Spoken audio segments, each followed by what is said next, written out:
Hi guys. आप सभी को अगेन एक ग्रेट वेलकम। आप सभी का हार्दिक स्वागत है इस चैनल से और चैनल से जुड़े रहने के लिए।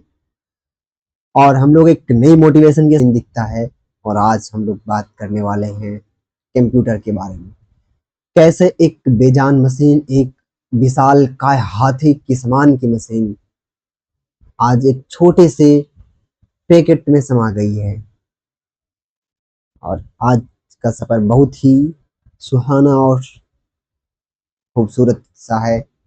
और चलते हैं हम लोग अपने क्लास की ओर और समझते हैं कंप्यूटर की सबसे पुरानी जनरेशन से लेके वर्तमान जनरेशन तक। जैसे हमारे कभी हम लोग पढ़ते हैं कि हम लोग एक जंगल में भटकने वाले नॉर्मल से जीव और एक कह सकते हैं होमोसेपियन से लेके आज मॉडर्न तो आज के मानव तक पहुंचे। वैसे ही कुछ कंप्यूटर के साथ भी हुआ। एक टाइम ऐसा था इसके साथ कि कभी ये ऐसे था कि इनकी कोई एग्जिस्टेंस ही नहीं थी और अचानक से ऐसे बदलाव आए कि ये हमारे साथ हमारे दुनिया में आए और हम इनसे जुड़ के एक विशालकाय मशीन को एक छोटे से कमरे में और एक छोटे से टेबल पे से छोटे से पैकेट के अंदर तक का सफर रहा है। तो स्टार्ट करते हैं और जस्ट एक यहाँ पे नॉर्मल सी हमें समझना है हम लोग की आज की जो टॉपिक है द कंप्यूटर जनरेशन, कंप्यूटर के जनरेशन के बारे में। एक यहाँ पे हम लोग को कुछ लॉजिक थिंकिंग दिया हुआ है कि think of computer generation like a family tree.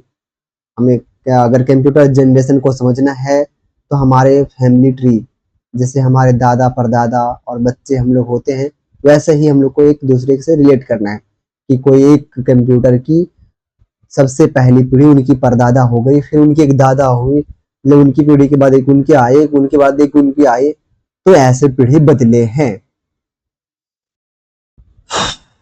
और हर एक आपके कंप्यूटर की जनरेशन की खूबी रहा, खासियत रहा है कि हर एक जनरेशन में उनकी साइज छोटी हुई है, वो ज़्यादा स्मार्ट हुए और काम को करने के ज़्यादा कैपेबल हुए हैं।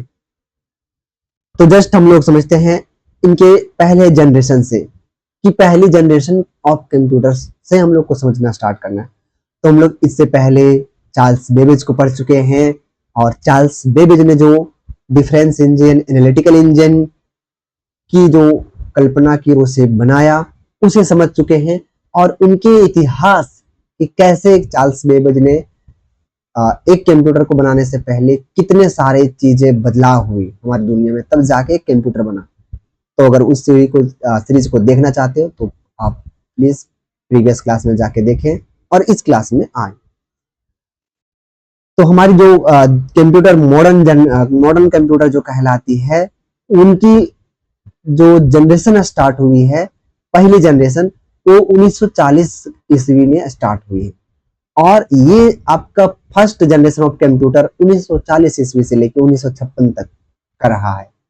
और एक चीज हमें याद रखना है, द वैक्यूम ट्यूब एरा, ये कंप्यूटर जनरेशन की एक कहें तो सबसे इसकी नेमिंग पड़े तो वैक्यूम ट्यूब एरा। जैसे आज हम लोग जेनजी हैं, अल्फा हैं आने वाले, और मिलेनियल्स पहले थे इससे, तो ये ऐसे ही इनके सारे कुछ नेमिंग है, टेक्नोलॉजी है, समझते हैं ये क्यों है द वैक्यूम ट्यूब एरा। तो जो पहले हमारे जनरेशन के कंप्यूटर था, तो यहाँ पे आप साफ देखोगे लिखा हुआ द फर्स्ट इलेक्ट्रॉनिक कंप्यूटर। जो हमारी पहली इलेक्ट्रॉनिक कंप्यूटर हुआ उनका नाम है, अच्छा नाम थोड़ी सी हम इनके बाद पढ़ते हैं और पहले इलेक्ट्रॉनिक कंप्यूटर की पूरी समझते हैं कि क्या रहा उसका कोर टेक्नोलॉजी। तो ऐसा है कि जो हमारा पहला जनरेशन ऑफ कंप्यूटर आया, तो आप ये समझो कि कोई भी मशीन के पास ऐसा हम लोग जैसा ह्यूमन के जैसा ब्रेन होता नहीं है, दिमाग होती नहीं है।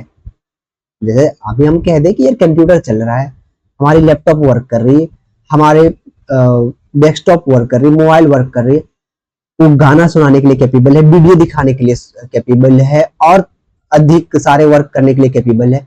लेकिन क्या उनके पास हमारे जैसे कहें कि दिमाग है क्या, जैसे हमारे पास है? नहीं, एग्जैक्ट तो है ही नहीं। उसके पास कुछ मशीनरी लगा हुआ है, जिस मशीनरी के बल पे वो काम कर पा रहा है। मतलब हमारे जैसे माइंड को उनके अंदर डेवलप करने की कोशिश की गई है, लेकिन सारे सिमिलरिटी नहीं है। कुछ फंक्शंस हैं उसके दिमाग के पास कि कुछ स्पेसिफिक टास्क को परफॉर्म कर पाता है। तो आप ये ध्यान रखना है कि हमारे अंदर माइंड है, लेकिन कंप्यूटर के अंदर ये माइंड हमेशा चेंज होती रही है, और यही बदलाव उसको एक नॉर्मल मशीन से एक टाइम पे, जब हमारी फर्स्ट जनरेशन की बात करेंगे भी तो बहुत अच्छे से समझेंगे कि क्या फर्स्ट जनरेशन कंप्यूटर जो था आज के कंप्यूटर से मेल और मैच होता है क्या? उनकी कैपेबिलिटी आज के कंप्यूटर इतनी थी क्या? आज के जो मोबाइल है क्या उसको टक्कर दे पाता था या नहीं? एक चीज हमें ध्यान रखना है कि फर्स्ट जनरेशन के कंप्यूटर की साइज बहुत बहुत ही विशाल था, एक बहुत बड़े कमरे के साइज का। ओके, तो अगर हम उस कंप्यूटर को समझना चाहें, उसके दिमाग को समझना चाहें, तो उस समय उसके दिमाग को बनाने के लिए जो टेक्नोलॉजी यूज किया गया था उसको कहते हैं हम लोग वैक्यूम ट्यूब। क्या कहेंगे? Vacuum tube. उस टाइम पे उसके पास इसी चीज के मदद से कैलकुलेशन करना, कोई भी और टास्क को करना, जो भी करना होता था किससे किया जाता था? Vacuum tube. तो कभी भी पूछा जाए कि आपकी पहली जनरेशन ऑफ कंप्यूटर, तो आपको ध्यान रखना है कि हमारा पहला जनरेशन ऑफ कंप्यूटर 1940 ईस्वी से स्टार्ट होके 1956 ईस्वी तक खत्म हो गई। और इस टाइम पे अगर कंप्यूटर के अंदर कोई भी टास्क प्रोसेस करना हो, उसको कंप्लीट करना हो और उसे समझना हो, तो उसके जगह उस मशीन को उस मशीन के अंदर सेट किया गया था वैक्यूम ट्यूब्स, जिसकी मदद से वो चीजों को सोच पाता था और टास्क को कंप्लीट कर पाता था। अब हम समझते हैं कि वैक्यूम ट्यूब क्या है। ओके, तो आप यहां हमें देखो वैक्यूम ट्यूब क्या है। हमें एक यहाँ वैक्यूम ट्यूब दिख रहा है, यही है वैक्यूम ट्यूब। वैक्यूम ट्यूब क्या है? वैक्यूम मतलब होता है पूरे, अगर आपकी दुनिया से या तो कहीं से पूरी तरह से हवा खाली कर दिया जाए, पूरा निकाल दिया जाए बाहर, उसे वैक्यूम ट्यूब कहते हैं। वैक्यूम हो जाता है। अभी हम वैक्यूम ट्यूब क्यों कह रहे हैं? ये जो आप देखोगे कांच की ट्यूब बनी हुई है, शीशे की बनी हुई है, इसके अंदर से पूरी हवा को निकाल दी गई थी। ओके, और इस जगह पे हम लोग कुछ सिग्नल से यूज करते थे, इलेक्ट्रिक सिग्नल पास हुआ करता था इससे, और उस सिग्नल की मदद से सारे कैलकुलेशन को ये कोड करता था, डिकोड करता था, प्रोसेसिंग करता था। एक्जेक्टली क्या करता था? देखो, व्हाट वेयर वैक्यूम ट्यूब क्या थी हमारी भाई, तो देख लेते हैं। ये glass bulb that control electricity, जैसे आपका एक बल्ब होती है, और बल्ब अभी नॉर्मली जैसे ट्यूब वाली बल्ब पहले लंबी वाली होती थी, इसके अंदर से इलेक्ट्रिसिटी पास हो रही है और उसको कंट्रोल कर पाया जाए। कैसे कंट्रोल कर सकते हो हम लोग?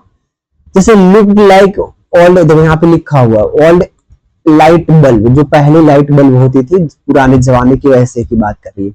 और इससे कैसे इलेक्ट्रिसिटी कंट्रोल किया जाता था? तो जस्ट लाइक जैसे हम लोग अपने घर में इलेक्ट्रिसिटी में बोर्ड होती, जहां से स्विच होती लगी हुई, मतलब हम इलेक्ट्रिसिटी को कंट्रोल करते हैं ऑफ ऑन, ऐसे ही एक ये समझिए स्विच थी। स्विच क्या मतलब? इसके अंदर से इलेक्ट्रिसिटी पास होती थी या तो बंद होती थी, मतलब इलेक्ट्रिसिटी हमेशा फ्लो आपकी प्रवाह होती जा रही है, प्रवाह होती जा रही है, और इस ट्यूब स्पेसिफिक की मदद से उसे आ तो ऑफ और ऑन किया जाता था कि लाइट पास, बिजली पास हो गई, पास हो गई, पास नहीं करना है तो ऑफ हो गई, इसके मदद से हो पाता था। और ये आपका साफ लिखा हुआ कि कंप्यूटर ब्रेन के जगह पे वर्क करता था। ठीक है, आज हमारे मोबाइल सिस्टम में, हमारे लैपटॉप सिस्टम में ये चीजें यूज नहीं होती है। आप देखोगे ये, आप एक टीवी देखो तो आज इस टीवी के अंदर कितने सारे मोबाइल आ जाए, है ना, एक लैपटॉप के साइज की एक टीवी है। आप सोचोगे इतनी बड़ी है, और ये मत सोचना कि एक कंप्यूटर के अंदर एक ही टीवी यूज होती थी। हजारों हजार टीवी एक कंप्यूटर के अंदर यूज होती थी, तब जाके कंप्यूटर की दिमाग बनती थी। मतलब 1000, 10,000, 15,000, स्पेसिफिक एक आपके जो फर्स्ट कंप्यूटर थे 17,400 कुछ समथिंग टीवी यूज की गई थी। तो उतने टीवी का एक दिमाग बनाया गया था। कितनी बड़ी दिमाग होगी इतने बड़े टीवी को रखने के लिए। ओके, तो ये एक हम लोग अब तरीके से समझ गए कि पहली जनरेशन की कंप्यूटर बहुत बड़ी होगी, और ऐसे 1000 टीवी उसके अंदर फिट किया जाता था, और बहुत लंबे एक रूम के साइज की होती थी पहली जनरेशन की कंप्यूटर। और उसमें आपका वैक्यूम ट्यूब बहुत ही इंपॉर्टेंट था, क्योंकि यही थी कंप्यूटर की दिमाग। अब एक बार एक झलक हम पहले जनरेशन के कंप्यूटर के समझ लेते हैं क्या है। तो major computer of this generation, इस जनरेशन में जो कंप्यूटर आए हैं उसके बारे में हम एक ही कंप्यूटर यहाँ देखने वाले हैं, वो है ENIAC, है ना, आईनेक। तो इसे क्या कहते हैं निक का? इसका एक पूरा नाम है electronic numerical integrator and computer. ठीक है, इसका क्या मतलब हुआ? ऐसे ये जो पहली कंप्यूटर बनी थी, तो इसका निर्माण ना तो हमें गाना सुनने के लिए किया था, ना मूवी के लिए, ना गेम खेलने के लिए। इसका एक स्पेसिफिक सबसे बड़ी मकसद थी कैलकुलेशन कर पाना। मतलब आप जो मैथमेटिकल कैलकुलेशन कर पाते हो, कुछ और छोटे मोटे जो ऑपरेटिंग टास्क है जो इसके थ्रू किया जा सकता था, वो किया जाता था, ना कि गाना सुनना, गेम खेलना। मुझे उस टाइम के ये पर्पज नहीं थे। तो ये जो पहली कंप्यूटर थी, ये इसका निर्माण कब हुआ? 1946 ईस्वी में। ये कब आया? 1946 में। और ये स्पेसिफिक किस जगह पे था? तो university of Pennsylvania, okay sorry, ये जो स्पेसिफिक आपका एक जगह लोकेशन बनाई गई,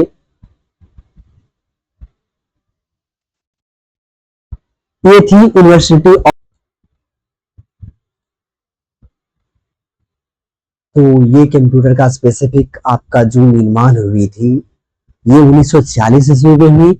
और जो इसकी निर्माण जिस लोकेशन पे हुई, कहाँ पे हुई? तो ये यूएसए की यूनिवर्सिटी है। यूनिवर्सिटी जहाँ पे कुछ प्रोफेसर और जो एक्सपर्ट ये आईटी के कह सकते हैं उस टाइम के थे, उन्होंने मिलके बनाया था। और इसकी साइज बहुत बड़ी थी। आप देखो यहाँ से दिख रहा है, कुछ ऐसा दिखता था। एक आपका जो फर्स्ट जनरेशन की कंप्यूटर थी, ठीक है ना, एनिक। तो ये आप काफी लंबी साइज में देख पा रहे होंगे।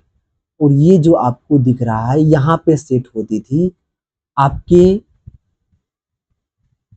Vacuum tubes. और इन जो क्षेत्र देख रहे हो ये अलग अलग, यहाँ पे भी जो स्पेसिफिक जगह लोकेशन छुटी हुई, यहाँ पे भी क्या सेट होती थी? Vacuum tube. और इसके अंदर देखो आपका 18,000 के समथिंग दिया हुआ वैक्यूम ट्यूब यूज हुआ था, और 70,000 रजिस्टर्स। इसे हम लोग आगे की क्लास में जब कंप्लीट करेंगे तो समझेंगे कि रजिस्टर्स क्या होते, क्यों यूज होता है इसके अंदर, कंप्यूटर के अंदर। ओके, तो ये चीजें थी, ये समझ में आ गई। और इसकी कॉस्ट $500,000 आपका उस टाइम के 1940 के टाइम के पड़ा हुआ था।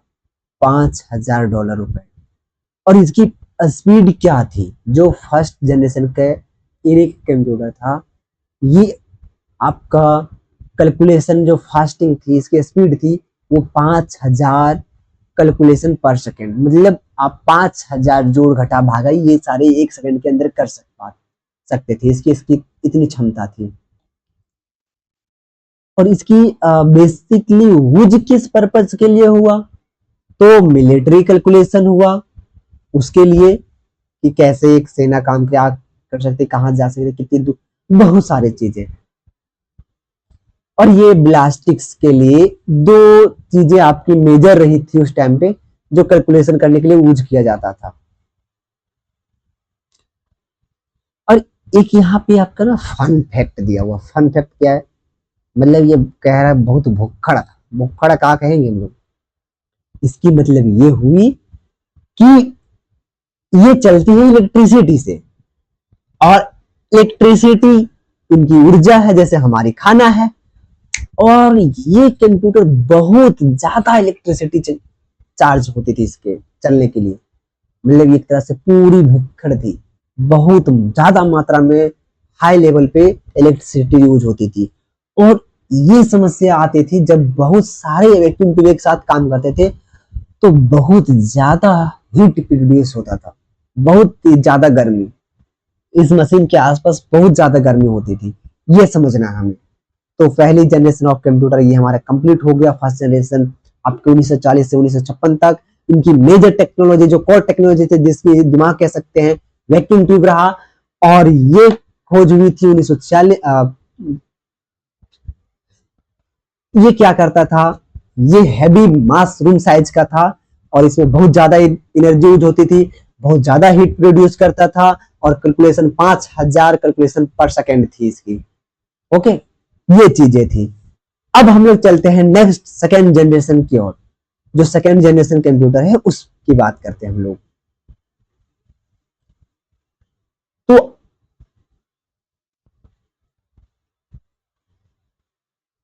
एक चीज और इनके बारे में हम जान लेते हैं।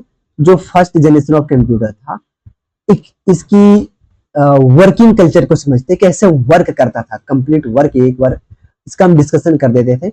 इसकी हमने विवरक दे दिया कि कैसा था, क्या कर सकता था, क्यों कर पाता था। और अगर आपसे ये पूछ लिया जाए कि इस जनरेशन के अंदर बेसिकली आपका जो कोई भी जैसे कंप्यूटर होता है चलने के लिए, इसको इंस्ट्रक्शन देना होता है, मतलब आदेश देना होता है। तो इस कंप्यूटर को जो इंस्ट्रक्शन देने के लिए जो माध्यम यूज किया जाता था, आज हम लोग कंप्यूटर को बोल के भी जानकारी दे सकते हैं, आदेश दे सकते हैं, कीबोर्ड की वजह से टाइपिंग करके दे सकते हैं, टच पैड की वजह से टच करके दे सकते हैं। लेकिन उस टाइम पे स्पेसिफिक ये कोई चीज एग्जिस्ट नहीं करता था। ना बोल के हम कंप्यूटर को बता सकते थे, ना टाइपिंग करके कर सकते थे, ना ही कोई चीज टच करके कर सकते थे। अरे सर, तो करते कैसे थे? ना हम कुछ चीज टच कर रहे हैं, ना ही हम टाइपिंग कर रहे हैं, और ना ही हम कुछ बोल रहे हैं। तो उस स्पेसिफिक टाइम पे यूज होती थी पंच कार्ड। क्या यूज होती थी? Punch card. और पंच कार्ड के मदद से ही कंप्यूटर को इंस्ट्रक्शन दिया जाता था। अब कहेंगे कि कैसे ये होता था, क्या पॉसिबल, कैसा दिखता था पंच कार्ड? तो पंच कार्ड आप एक नॉर्मल सा कार्ड समझ लो, थोड़ा सा ठोस हार्ड, जैसे हमारा पेज का पेपर होता है, और उस पे बारीक बारीक बहुत सारे कह सकते हैं छेद होती थी, और वो छेद सेट किया जाता था एक इंस्ट्रक्शन के तरीके से। जैसे दो लिखना हो, स्पेसिफिक दो लिखना हो, कंप्यूटर को दो समझाना हो, तो एक्चुअली कंप्यूटर समझती है अपनी बाइनरी भाषा। और इसकी भी चर्चा गहराई से हम लोग करेंगे नेक्स्ट क्लास, आगे की क्लास में। लेकिन अभी हम समझ लेते कैसे होती है। तो अगर हम कंप्यूटर को एक बताना चाहते हैं कि कंप्यूटर की कोई चीज हम एक लिखे हुए हैं, जीरो लिखे हुए, तो जीरो का मतलब है कि कंप्यूटर के अंदर हम कुछ भी नहीं भेजेंगे तो वो जीरो समझेगा। आप एक पंच कार्ड ले लो, पंच कार्ड, अगर पंच कार्ड के कोई भी अंदर छेद नहीं है तो वो समझेगा जीरो। और पंच कार्ड के अंदर हमने एक छेद कर रखा है तो उसका मतलब समझेगा 1। और कंप्यूटर के अंदर हमने 2 छेद कर रखा है तो वो समझेगा 2। और ये चीजें होती थी कि हमें जितनी कंप्यूटर को बताना है उतने छेद होते थे। और ये छेद ऐसे मत सोचना कि 1 2 और 3 और 4 बढ़ते जाएगा, नहीं, ये 1 और 2 हुआ, ठीक है, और फिर 3 होंगे।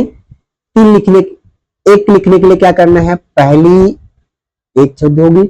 2 लिखने के लिए क्या है, एक छेद, एक जीरो, कुछ भी नहीं, मतलब 1 है, 2 है, और अगर 2 छेद है एक स्पेसिफिक जगह पे तो वो हो जाएंगे 2, ऐसे करके। अब हम लोग आते हैं सेकेंड जनरेशन पे। तो सेकेंड जनरेशन की बात करें तो सेकेंड जनरेशन के अंदर क्या चीजें हुई, क्या रही, क्यों जरूरत पड़ा सेकेंड जनरेशन को लाने का। क्या कंप्यूटर का पहला जनरेशन आया तो क्या वो अच्छा नहीं था, अच्छा से काम नहीं कर रहा था क्या, सही से उसकी वर्किंग नहीं थी क्या, कि नए जनरेशन को लाना पड़ा, है कि नहीं। हम लोग कोई भी चीज कब चेंज करते हैं, जब हमें लगता है कि नहीं इससे और एडवांस चीजें चाहिए, इससे और अच्छी चीजें चाहिए, तभी हमारी जरूरत पड़ती है। तो आप बेसिकली देखोगे पहली जनरेशन ऑफ कंप्यूटर, उसके अंदर कोई बहुत बड़ी टेक्नोलॉजी और एडवांस नहीं था। आज की टेक्नोलॉजी से अगर मिलाया जाए उस टाइम के टेक्नोलॉजी को, जो पहली जनरेशन थी, जरा सा भी मेल नहीं खाता है। इतनी बड़ी मशीन को क्या आप पॉकेट में लेकर घूम सकते हैं, उसके अंदर गाना नहीं सुन सकते, मूवी नहीं देख सकते, गेम नहीं खेल सकते हैं, तो क्या एक कंप्यूटर था, लेकिन एक नींव रखी गई थी कंप्यूटर की। अब समझते हैं सेकेंड जनरेशन ऑफ कंप्यूटर, क्या इसके अंदर कुछ बदलाव हुई। हाँ, इसके अंदर बहुत बड़ी बदलाव हुई और इसकी टेक्नोलॉजी ही बदल गई पूरी, मतलब इसकी दिमाग को ही बदल दिया पूरा। कैसे हुआ, पहले समझते हैं कब आया ये। तो ये 1956 से, जैसे जहां पे वो खत्म हुआ वहां से स्टार्ट हुई है, और 1963 ईस्वी तक, 1956 से लेके 1963 ईस्वी तक सेकेंड जनरेशन ऑफ कंप्यूटर। और इस टाइम पे अब कंप्यूटर का जो एरा है वो है ट्रांजिस्टर का। किसका है, ट्रांजिस्टर।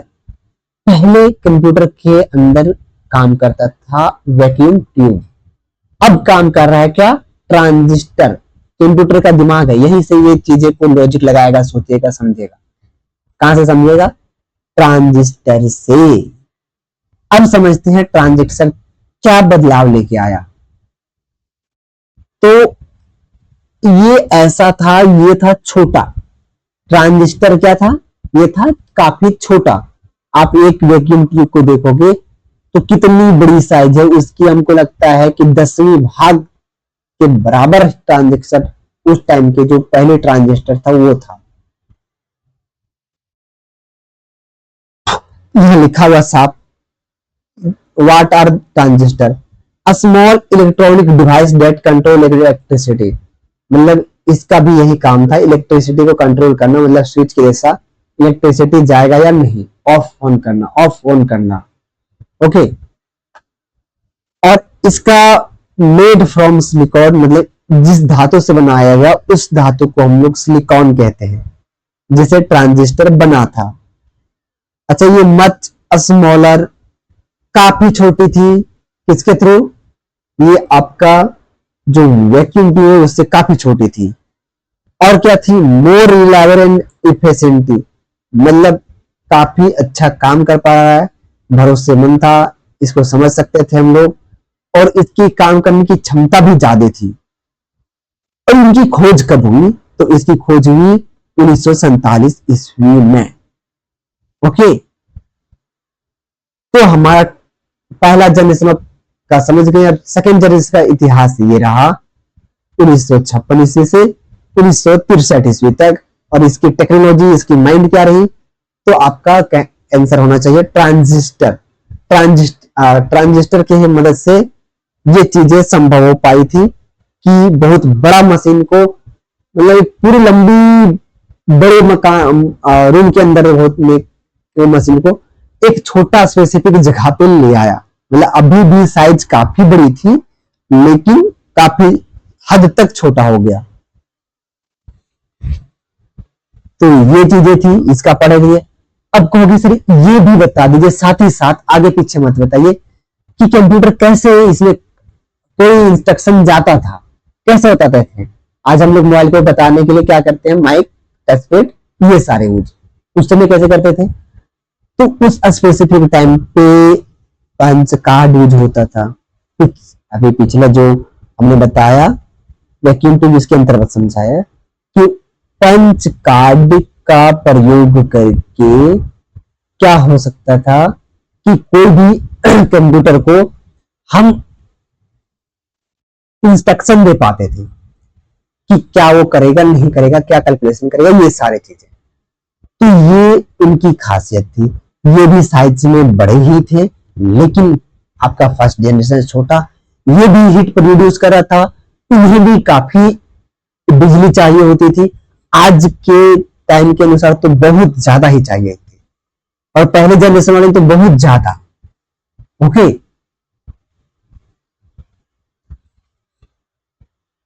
और इसका एग्जांपल समझ लीजिए, IBM 1401, ये आपका सेकेंड जनरेशन के कंप्यूटर के नाम है।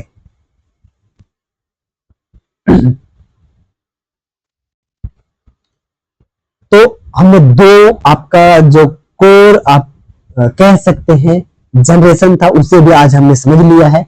और नेक्स्ट टाइम हम लोग समझने वाले हैं थर्ड जनरेशन ऑफ कंप्यूटर, और उसके अंदर कंप्यूटर का क्या दिमाग चेंज हुआ नहीं हुआ, और चेंज हुई थी कौन से दिमाग लगाए गए। पहले वाले में तो वैक्यूम ट्यूब था, दूसरे वाले में आपका ट्रांजिस्टर था। और आप आज जो कंप्यूटर यूज कर रहे हो, आप आसपास देखते हो, उसके अंदर कौन से ब्रेन लगे हुए, कौन सी टेक्नोलॉजी लगी हुई, उसे भी देखेंगे। तो बने रहिए वीडियो में लास्ट तक, अंत तक, और इस सीरीज को पूरा कंप्लीट करना है।